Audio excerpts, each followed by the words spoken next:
My name is Chuck Myers.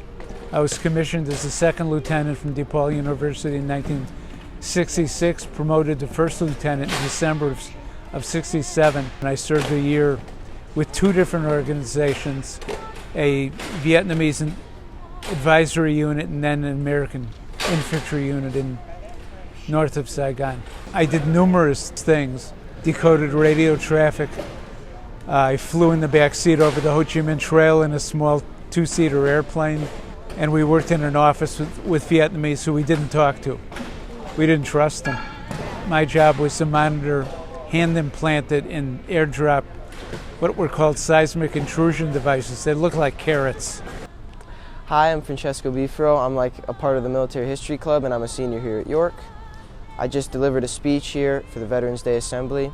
I'm going to admit I was very nervous, but I think I did well, and it was great to hear all the other speeches. Mr. Riskus, he helped procure the names of all the York veterans for this assembly, and he's been doing that for a while. So all those people that were projected that were York veterans that have passed away, he went and found their names, their ranks, and Military History Club assisted with that. This is the second time that I've been here that I've spoken on Veterans Day. One of the things I hope they take away is the importance of national service. There's a reciprocal relation between the country and people as individuals, and we owe the country something. Freedom isn't free, and that it was given to you by people that you don't know and they don't know you, but they wanted to preserve that freedom. They were regular people like you and me that decided that for a career they wanted to join the military, but they are something more. They are extraordinary. One of the reasons I played Memory from Cats is that Veterans Day is about memories. I can imagine who I served with. I can see their pictures in my mind's eye. I teach in the Lifelong Learning Program at Northwestern.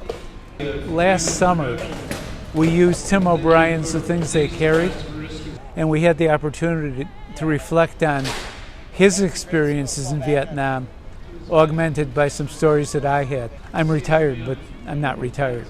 I want to be a history major. Military history maybe is a specialty, but I'm not sure. I would like to teach, and I would probably include stories about veterans if I could. I now like that story about the veteran, to keep their stories alive, keep the history of the conflicts they fought in alive, and make sure people are informed.